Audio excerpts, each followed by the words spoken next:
Codex సాసున్ అనే Hebrew Bible ప్రపంచంలోని అతి పురాతనమైన బైబిళ్లలో ఒకటి. 1100 ఏళ్ల నాటి ఈ బైబిల్ను అమెరికాలోని న్యూయార్కులో అమ్మకానికి పెడితే 300 కోట్ల రూపాయలకు పైగా ధర పలికింది. చేతితో రాసిన ఈ బైబిల్ వేలంలో ప్రపంచంలోనే అత్యధిక ధర పలికిన రాతపత్రుల్లో ఒకటిగా నిలిచిందని నిర్వాహకులు అంటున్నారు.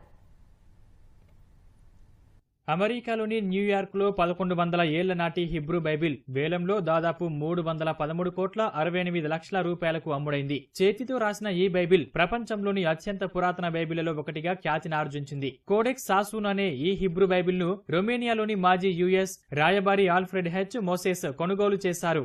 ఏఎన్యు మ్యూజియం అమెరికా స్నేహితుల తరపున ఆయన దీనిని కొనుగోలు చేశారు. ఇజ్రాయెల్ టెల్ అవీవ్ లోని ANU museum of Jewish people కు ఈ బైబిల్ ను విరాళంగా ఇచ్చారు. వేలానికి ముందు ప్రపంచ పర్యటనలో భాగంగా గత మార్చిలో ఏఎన్యు మ్యూజియంలో ఈ బైబిల్ ను ప్రదర్శనకు ఉంచారు. వేలంలో